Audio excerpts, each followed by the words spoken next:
Hello, everyone, and welcome to the second episode of the podcast series for WiseAdvice 2.0. I'm Road Tractor Bihara Ganegoda, your host for the day.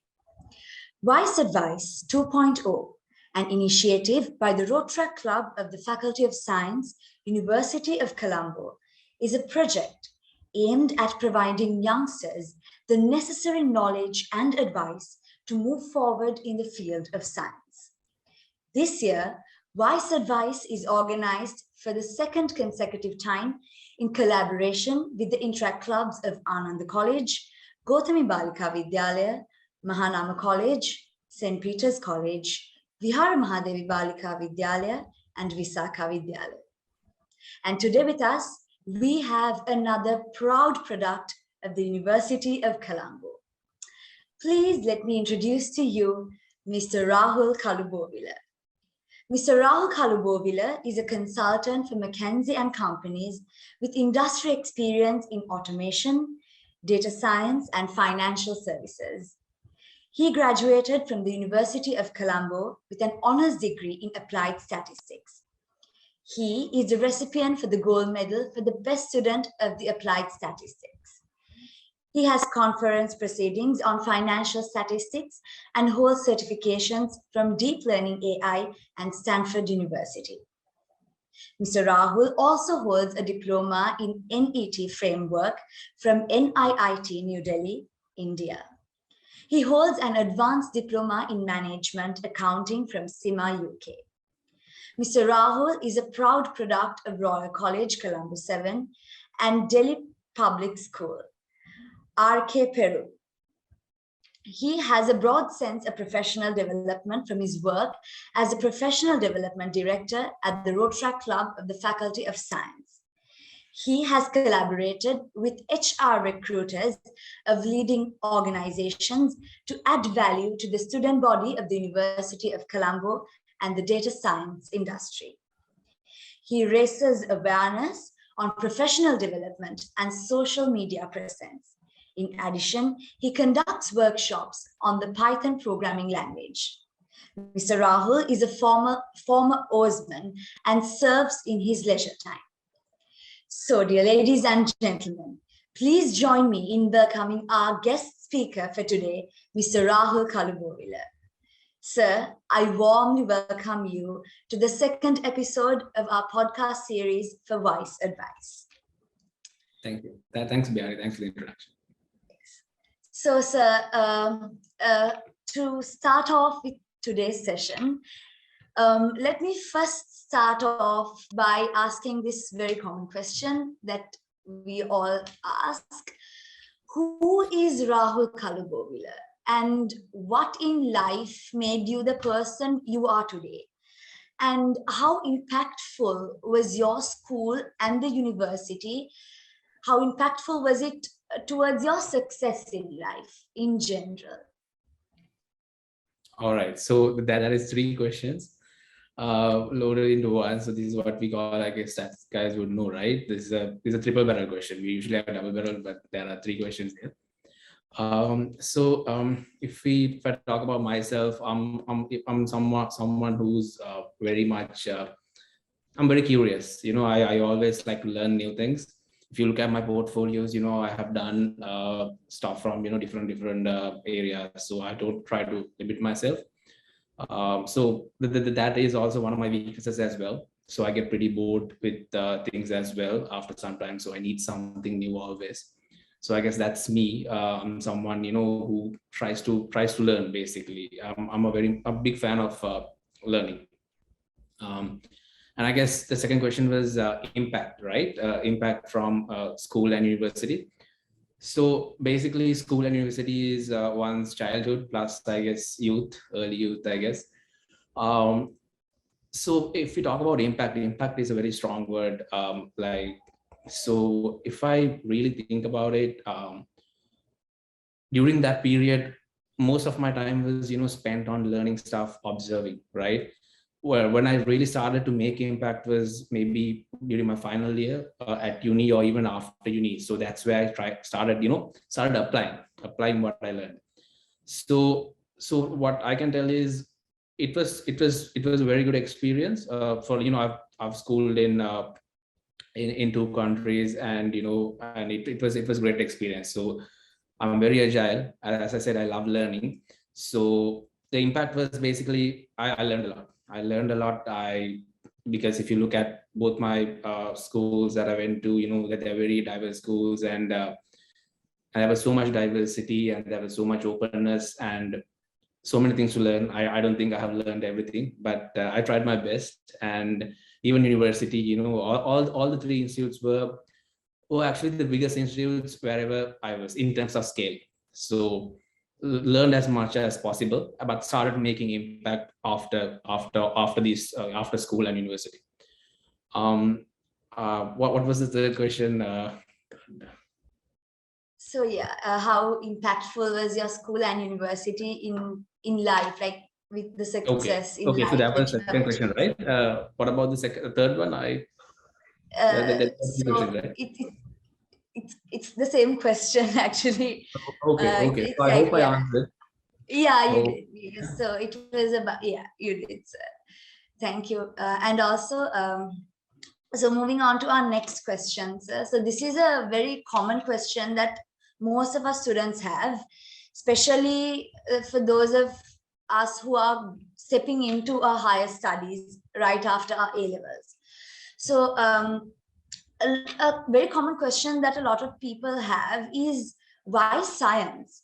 Because there are so many other fields. There's commerce, there's arts, like there are so many other areas of study, but why would someone pick science?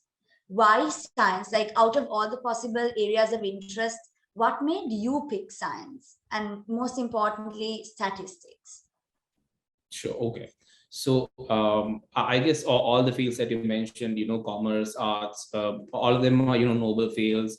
It depends on what you like, right? So I'm not gonna say, science is better than any other field, or, like there's no such thing like that, right? So it all depends on what you like. So I'll just tell you what my experience is with science, because I can't speak for the other subjects, but I know, it all depends on what you like. You should be passionate about. So number one, what I said is passion, right?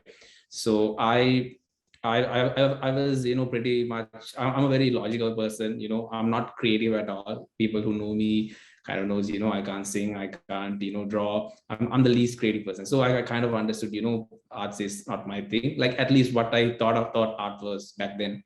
But now I know it's not, just singing and drawing. It's much more than that. So anyway, I didn't understand that. So here I am. So I'm very logical. And statistics was, not something that I thought, I'm gonna do stats, right? So that was not something that I knew at all.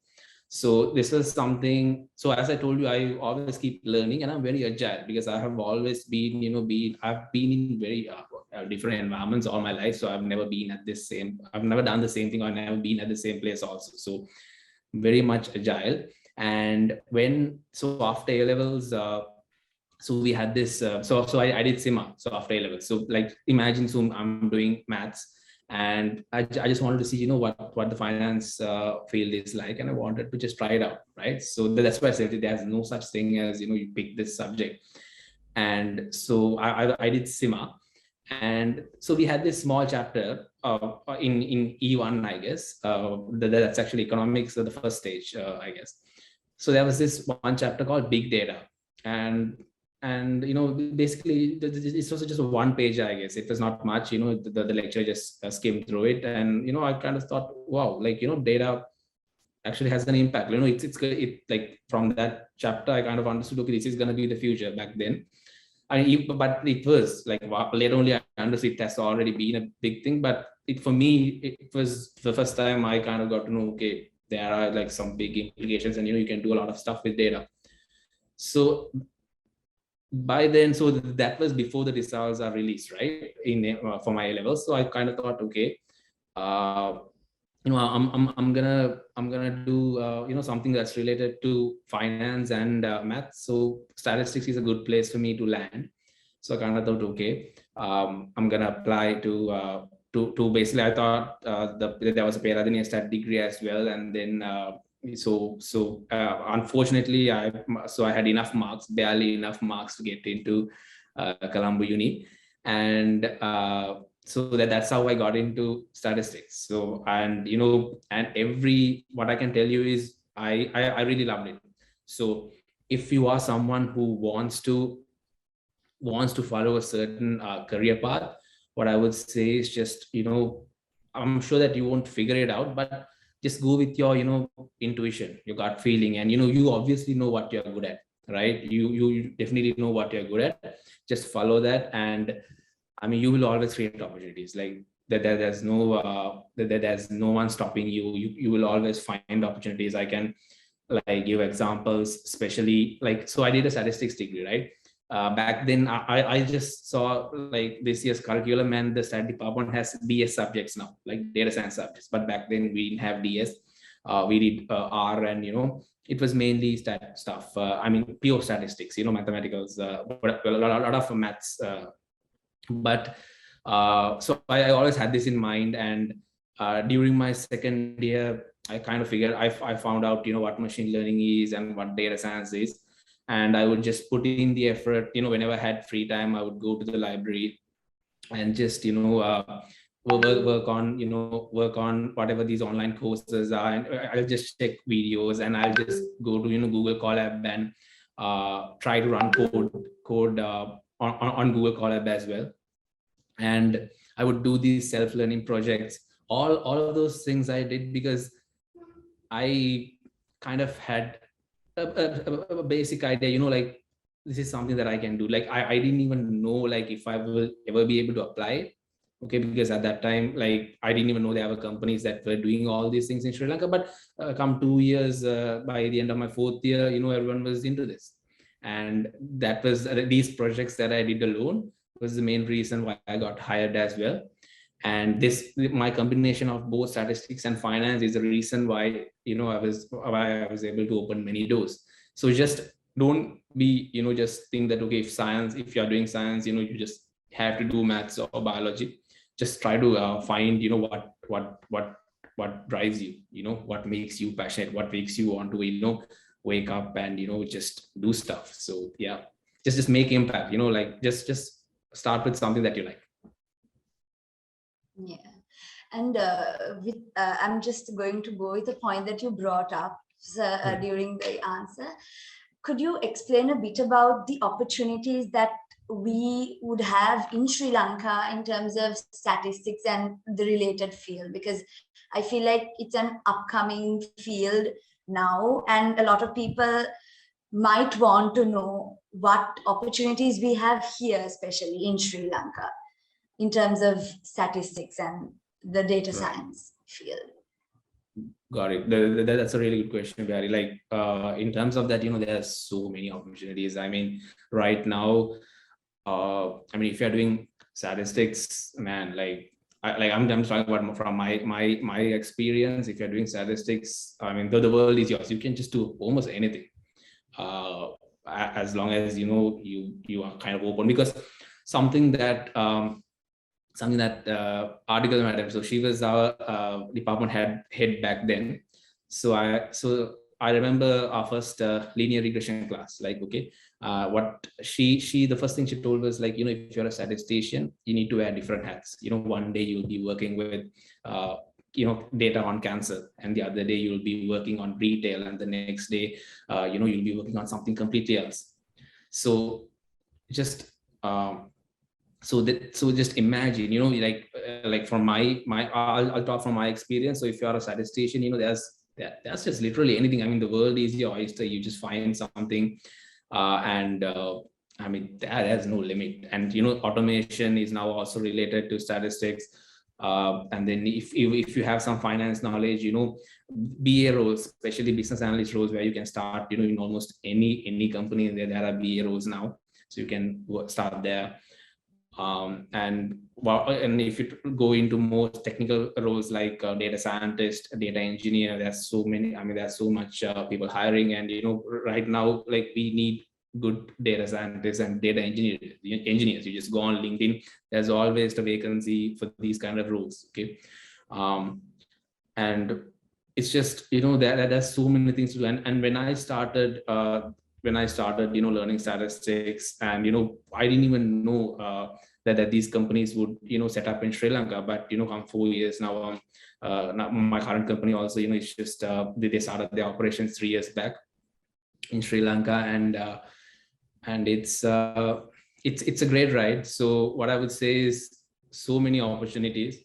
Whatever you do, like if you're good at it, people will find you. You can work almost anywhere. But if you are doing statistics, like you just have a big opportunity. You just have so many opportunities right now in Sri Lanka.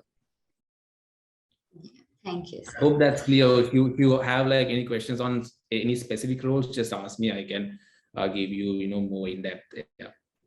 Yeah, sure, sir. So moving on to our next question. So learning science has important implications for human society, as we know, and especially for our future. And we are all aware that science education in Sri Lanka, as well as in the world, has progressed both quantitatively and qualitatively over the years. So, sir, what are your thoughts on the standards of science education in terms of like local science education as well as international? And what are the reasons like for the differences between the two standards as you see it? Okay, all right. So on that point, if you look at the statistics on graduates, right? I'm talking about graduate studies. You can see a lot of Asians, people from Sri Lanka going abroad and working on research labs and all of that, right? So I believe like Asian countries, especially Sri Lanka, India, Bangladesh. So we produce a lot of good scientists, right? We do, and it's just that we don't have, like, I'm talking about graduate level. Undergraduate level, it's great. Like in graduate level, we don't have, I guess, those facilities. So that's why our students go abroad and work in these labs and work on these research projects, right? So that in itself is something, is a testament of of the quality of students that are produced in the local in the local education system, right?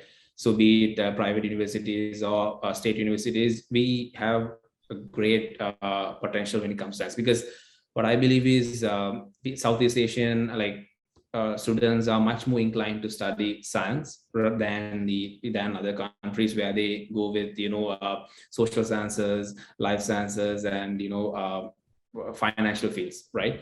So there's always opportunity in science, and like you said in the question, science drives a lot of innovation.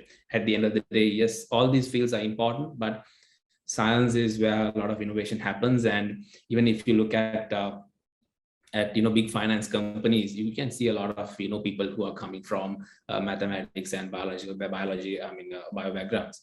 So if you look at the differences, there are many differences. They have different learning styles, but at the end of the day, what I can say is Southeast Asian students, especially students who are studying science, has great potential. And I think you can already see this, which is pretty evident if you look at these graduate faculties in foreign universities. You can see a lot of Asian professors, and it is evident. And with time, I guess we'll have more and more, and we'll have also people coming back to Sri Lanka and starting research projects in local universities as well. So that is something that we can also expect. So science is a great place. I mean, like it's just that you need to be passionate about it. It doesn't matter if you're studying in Sri Lanka or if you're studying like in another country. Because if you want to go to a country that you like, you can always do well, and you can apply for a research project and get a TA placement. So it's all up to you. If you think, okay, this is not working for me, the Sri Lankan education system is not working for you, you can always either you can pay, or you can just go for a scholarship as well. So just know that the platform is there in Sri Lanka itself, right? The platform is created for you guys.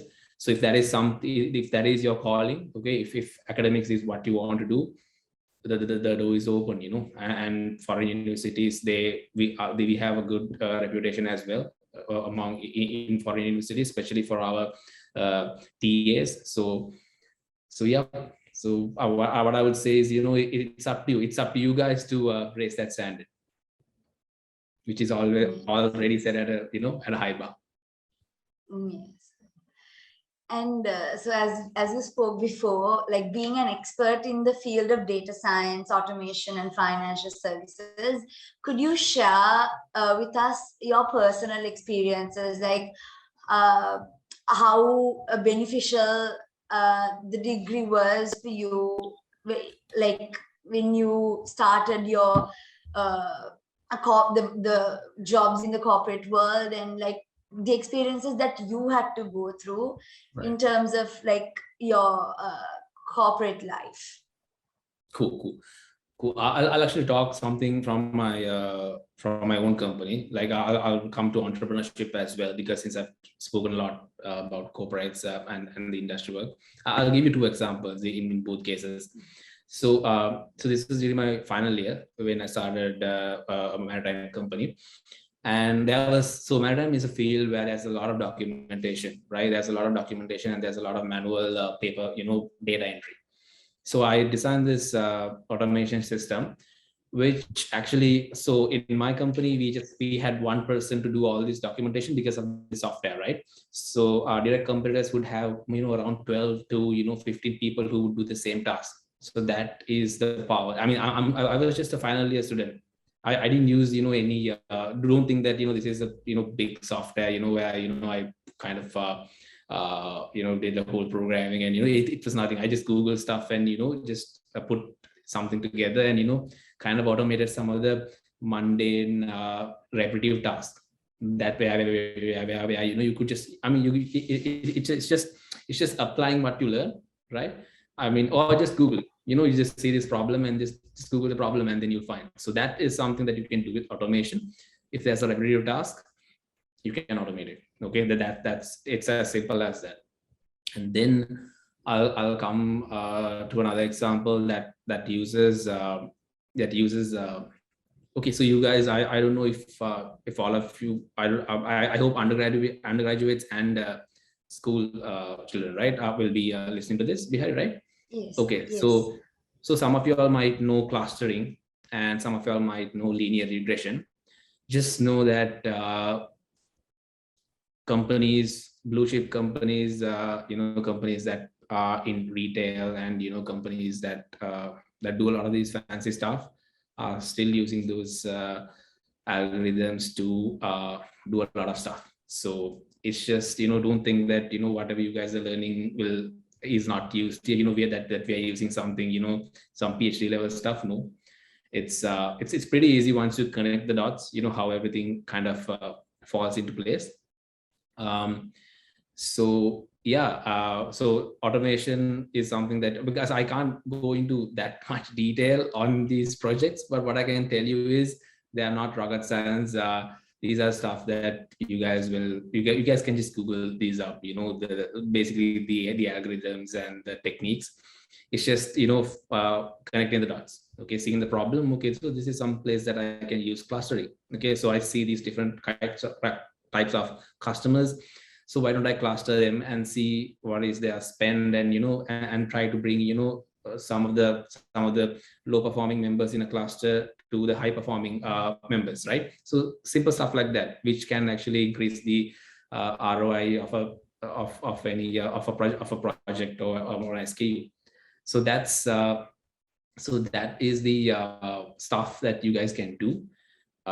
Just and I've seen people working on forecasting and all of that stuff as well. So that is also something that you guys can do. So from a statistics point of view, I mean, these analytics transformation programs, like almost every company is doing them right now, right? So what these are is basically you use the data and then you use that data to transform whatever business function that you have. So I mean, the question is too big for me to kind of narrow it down. Like I can just go into one use case and they talk about it, like forever, but you get the idea, right? Like the statistics, finance, and what was the other thing? Automation, right? So I mean, Yes. this is what we are using right now. We are using this a lot in the industry. And this is another question that came to my mind when I was listening to you. So these are separate, different areas that has been linked together mostly. So like, how can one like decide on what to? It's not just one thing that we can focus on. We can take different areas of studies and link them together to do something great. So what are your thoughts on that? Like, if someone is to do that, how should they approach it? Uh, like your thoughts on that, like how can they link different fields of interests into one, and what do you think are the fields that could be linked in that sense? Okay, I got it. So I took a very conservative approach, I guess, because statistics and finance, I guess that was a no-brainer. But there are fields that you can try to link, because now my sister, for example, so she did biomedical engineering plus data science, so she came up with this amazing final year project that combined those things, right? And so it's just that just see what's out there. Okay, just see what's out there in the industry, and the real value or impact, as we say in the industry, and what you brought up in the first question. Real impact comes from creating something, creating. So 1 + 1 is 3 is where impact happens, not 1 + 1 is 2, right? So try to I mean, you should understand, I mean, you should have a passion in it as well, but you should be able to see the potential. So for me, I took a very conservative approach. I just saw, okay, finance and statistics, this is something that I can work with, and I was lucky enough that it took off as well. And so you need to, one thing is just read as much as possible. So if you can, just like read magazines like Economist, or even you don't have to subscribe to those. Like, if you can, it's great. You can see where these trends are happening, so they will just cover these startups, and you will see, okay, this is something, this has potential. Okay. And so what I would say, just keep on reading and keep listening, see what's, just have an idea of what's happening around you, and then you can see, okay, this is what I'm doing, right? This is what I'm doing. Can I transition into this, right? Can I transition into this field? So can I just learn this thing while I'm doing this, right? That is what's important. And I think you really brought up a really good question. So imagine now there are students who are doing statistics who didn't even bother to learn data science, because that was not in the curriculum, that was not in the university curriculum, right? When I studied, at least until the fourth year they actually had a course, because we were lagging behind and our previous batches had these. So just listen, just listen to what's happening outside in the outside world, because no one's gonna teach you these whatever that is up and coming. No one's gonna spoon feed it to you. If that is being spoon fed, then that means it has become the normal, right? So always keep an open eye, and listen, and try to just read, and stay current. Don't just try to be current, and just stay up to date, and you will figure it out. You'll figure it out, and you'll see something that you like, and then you can try it out. I hope I answered your question. It's yes, vague, I can't. It was very clear. It was very clear. So this next question, this is about a big misconception a lot of people have in the society. So a lot of people say that science graduates have less opportunities, especially in the corporate sector, when you look at it. So as a person who has proven this statement wrong, sir, what is your idea about the opportunities for the science graduates in the corporate sector, and how impactful and helpful is science in the corporate world when you step into the corporate world in general, like not the qualifications, but when you work in the corporate world with the others, like the experience, the obstacles that you come across, how impactful is science in all of those things in life in general? All right. Okay. That's a great question. But what I need to say is, so it depends. So when it comes to science, I'll just start from university, or at a level where, like from our local syllabus point of view, right? So if you're doing bio, and if you're doing arts, I mean arts also, I guess it's fine. But for corporates, I guess the opportunities are less, right?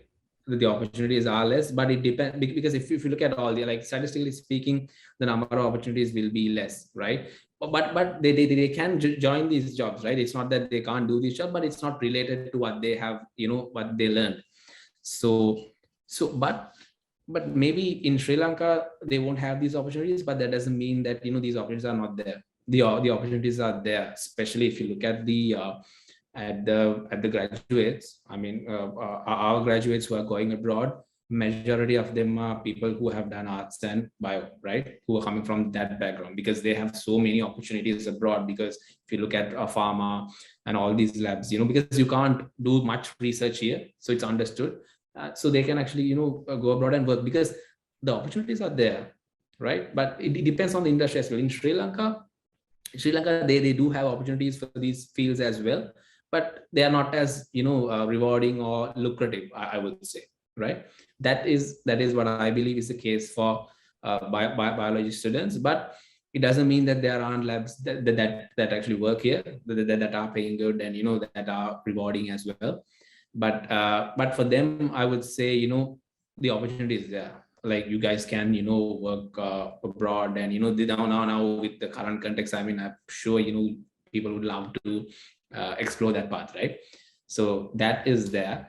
But if you look at the people who are doing maths and commerce, I mean, there are so many jobs. Like, you guys don't have to worry, as long as you get your thing, education right, and you have an open mind, and you are willing to work hard, you guys can, right? So since you're talking about science, so what I would say is, for math students, I mean, there's so much opportunity, right? For people who are doing physical sciences, there are so many jobs in corporate sector, and also for those guys who are going for engineering, so they also have the opportunities, right?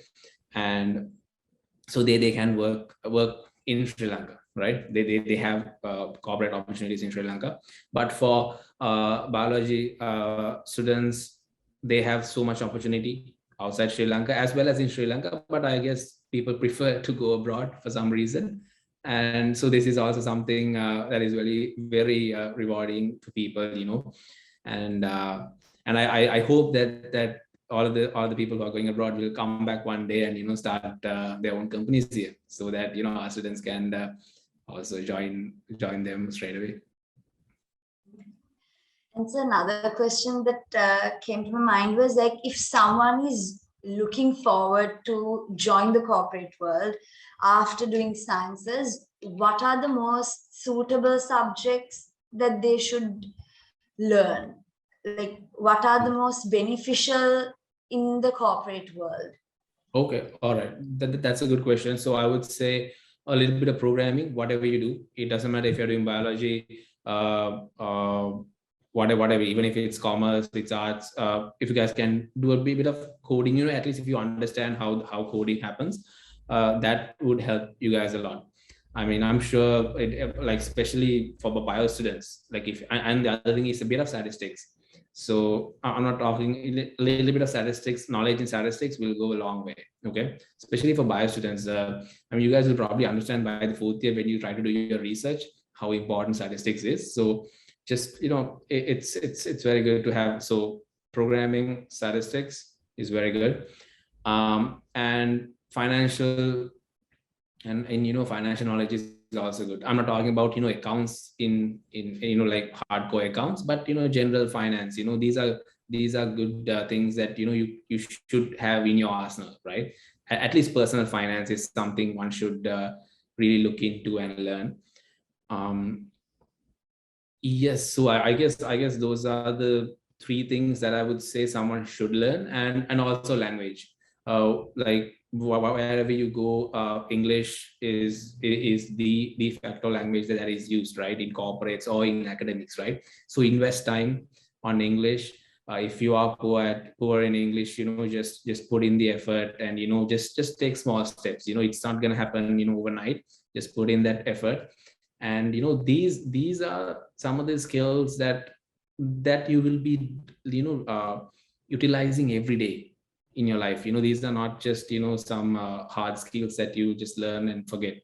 These are the skills that I guess that will help anyone in an academic or an industry setting.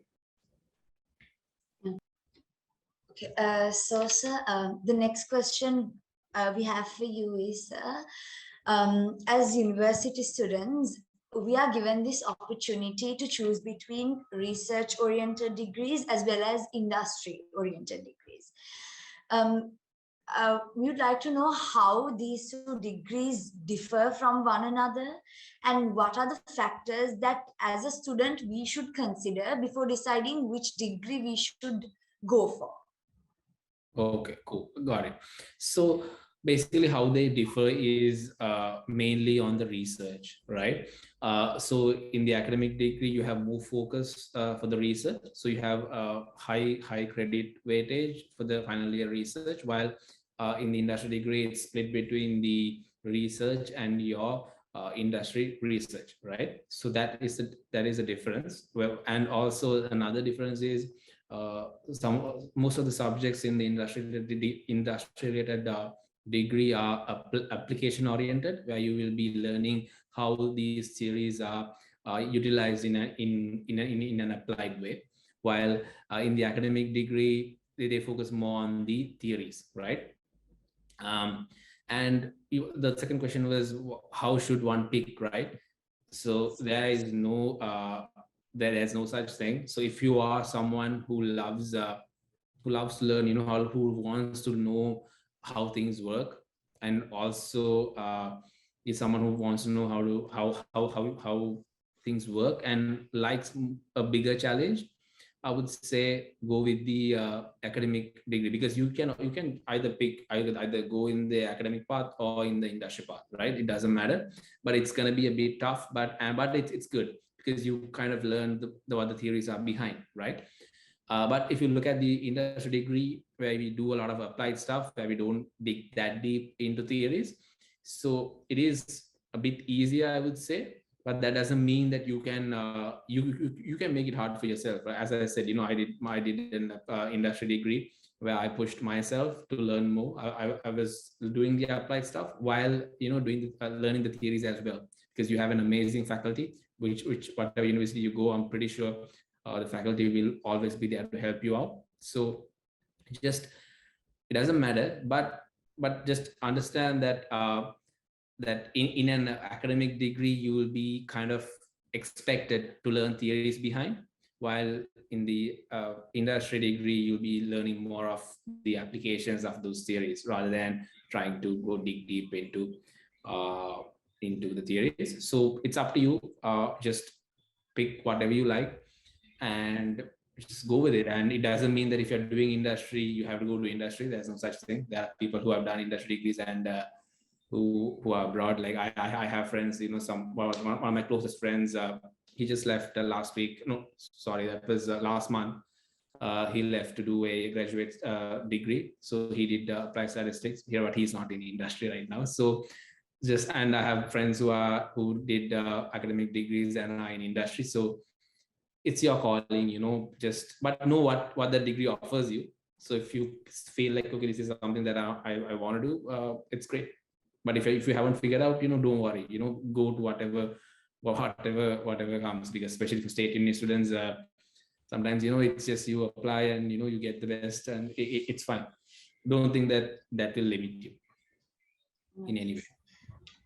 So since you brought up programming, could you just give a briefing about programming and what should we mainly focus as beginners what are the areas that we should mainly focus on, like in programming, in terms of programming?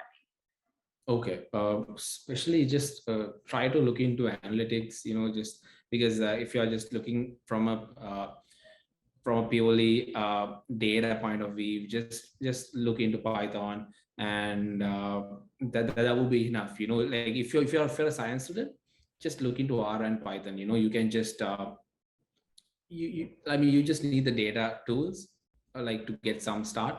And if you think you want to explore more, then you can go into a web technologies and just see you can learn JavaScript. So that's a whole other dimension.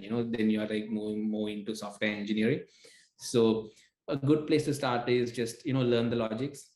Logic is always good, right? It doesn't matter if you're just learning Python, but just learn logics and the loops, how these things happen, what's the concepts, what the concepts are behind them. So just start small. Start with the basics. And if you are coming from a non-mathematical background, look into if you're a bio student, especially just look into R and Python and see what data tools that some of these data manipulations that you can do with programming languages that will help you out a lot in the future. And even if you're a commerce student as well, just use these languages to see what you can do with data. Okay, that's where your impact will come.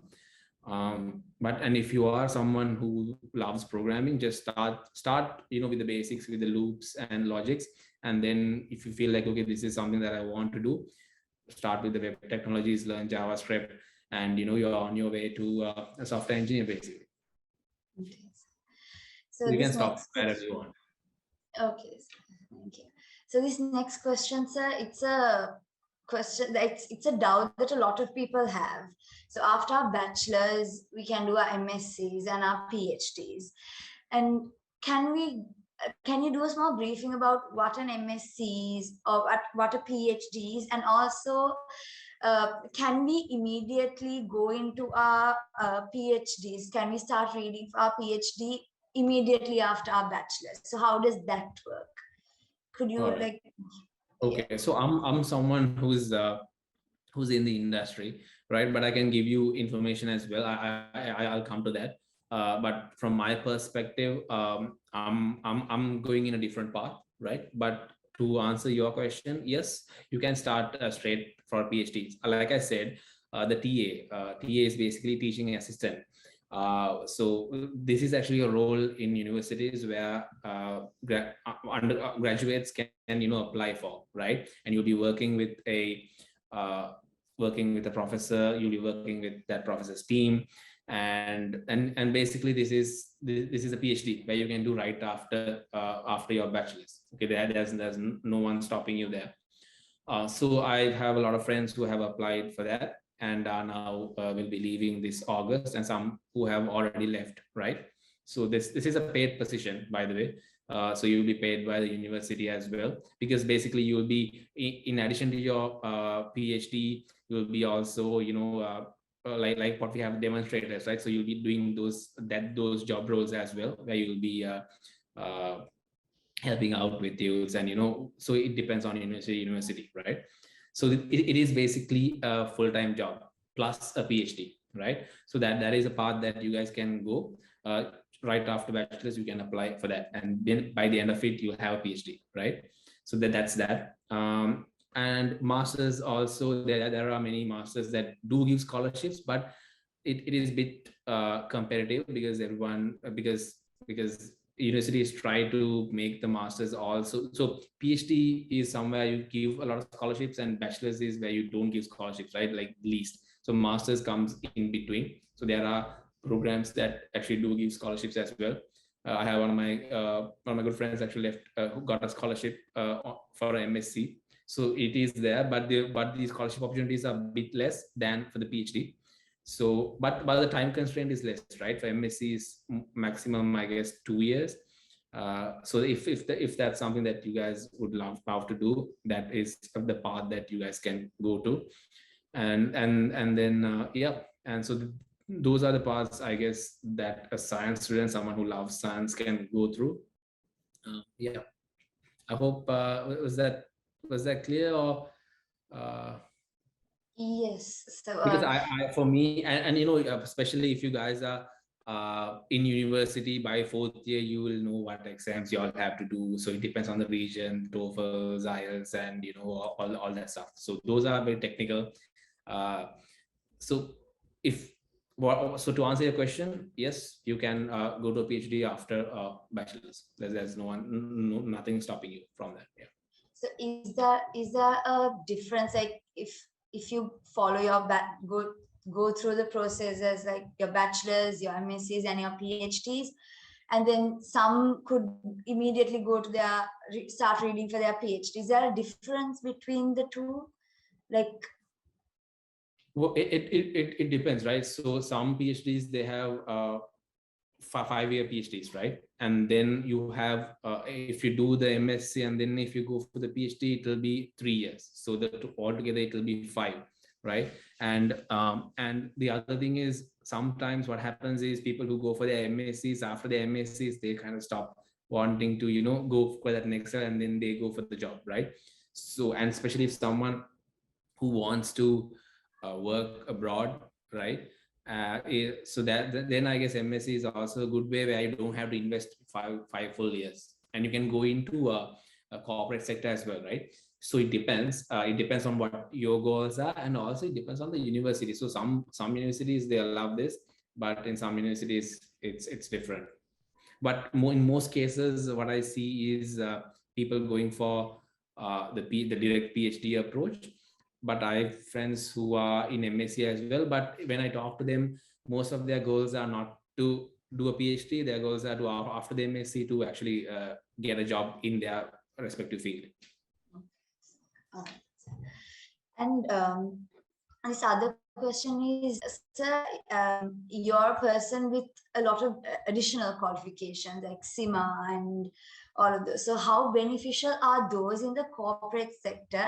And for those who are wanting to go to the corporate sector, what are the recommendations in terms of additional qualifications? What would you recommend for the students to take that up? depends. Yeah. So my recommendations, I mean, I can't actually give exact, you know, programs to do, because then if that doesn't work out for you, you know, I'm rather, so I'm not gonna do that. But just what you guys can do is just figure out, you know, whatever the field you are in, there's probably a professional qualification there, like in any field. If you're especially in corporate, for every field there's some kind of and just check if that professional qualification is something that is widely accepted. So there can be multiple, so this is also another thing.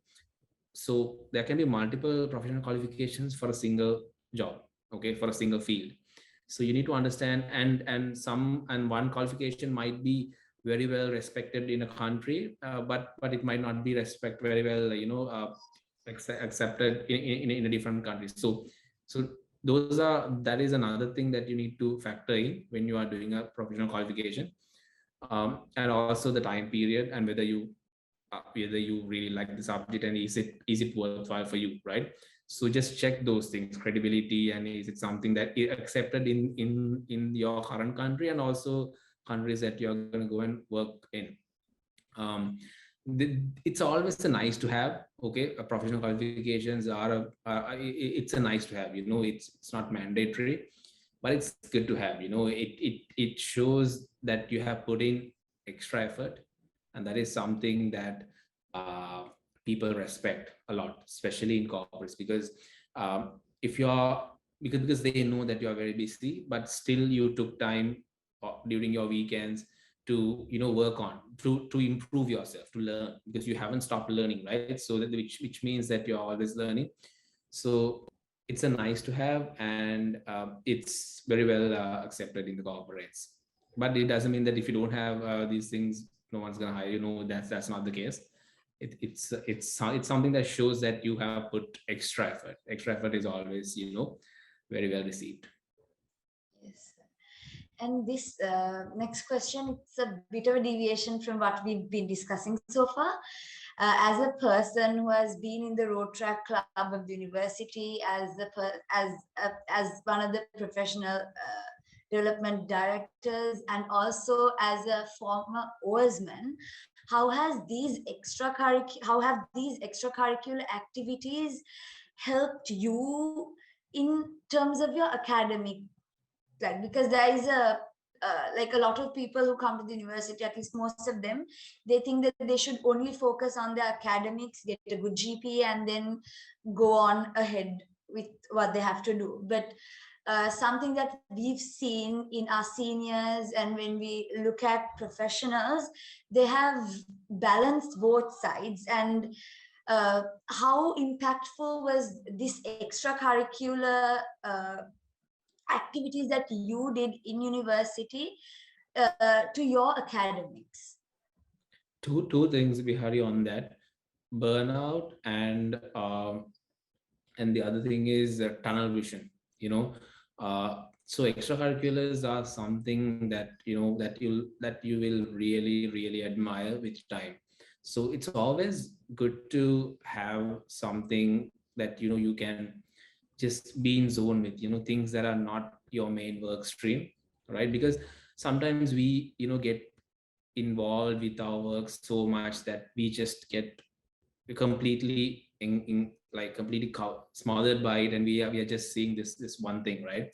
And in those times, if you are someone who have done extracurriculars in university or anywhere, you don't have to do it with any institute. If you have hobbies, just take hobbies, right? If you have some hobbies, you can always take time off, right? And you can just take a step back and kind of enjoy, and kind of understand, have more perspective on life. So imagine for road track, uh, just imagine you're just working, you're studying, and then you're just overwhelmed by everything, and you just do this do a community service project, and then you kind of understand what you are going through, and you see what other people are also going through, and it kind of gives you perspective. So as you said, people who are moving for it's a long this whole thing is long term. Life is something that it's you need to think long term. You can't do the exact same thing over and over every day. There are people, there are minority, this is very there are people like that, but majority of us need something else as well, right? To help us from burnout and tunnel vision, right?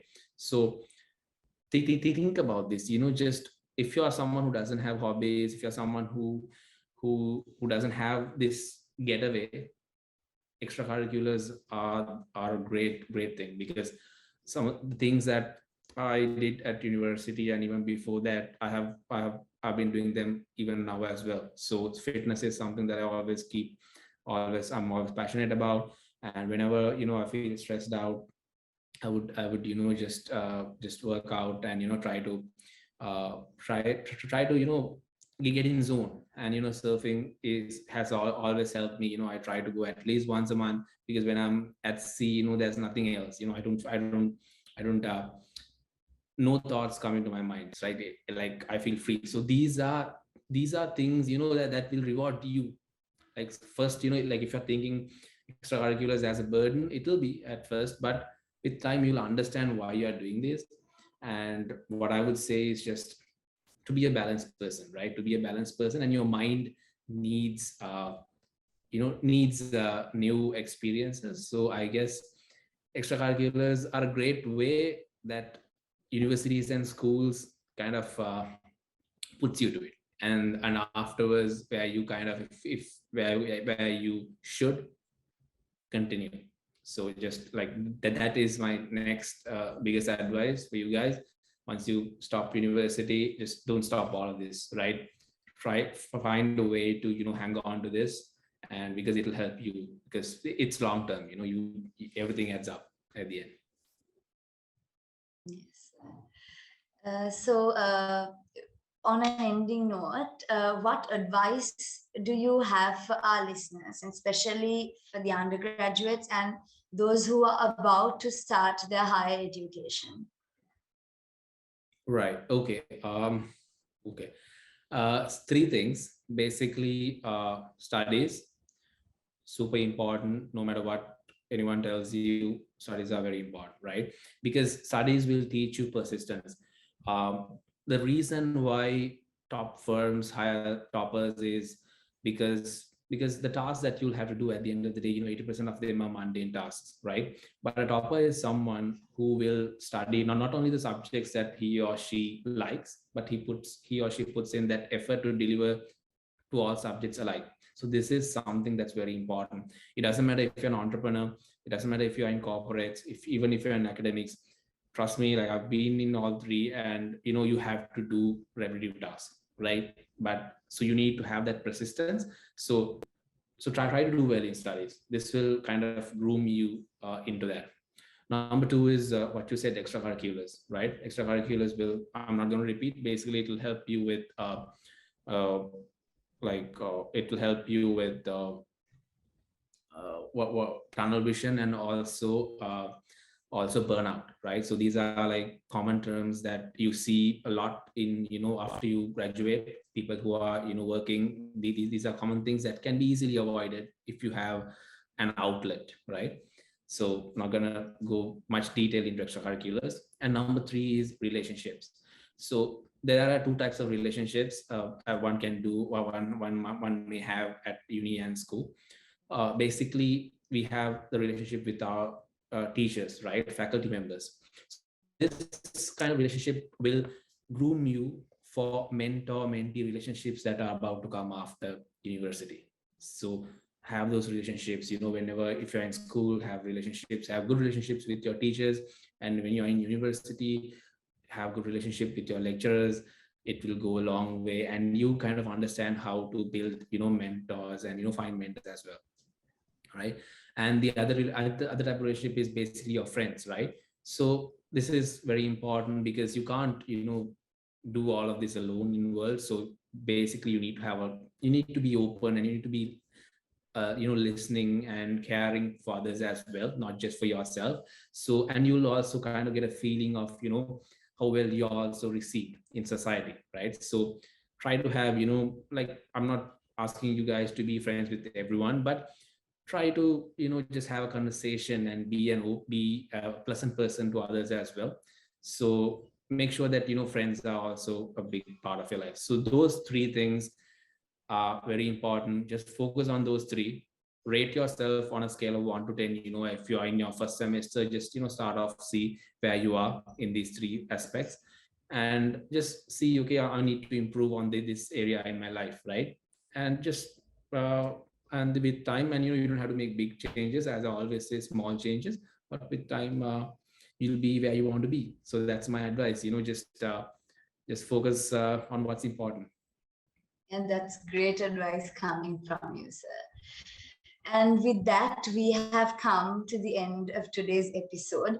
Thank you very much, sir. The session was indeed very informative, and it was very instructive. And I'm so sure that all your advice was very helpful for all of us to build up our future.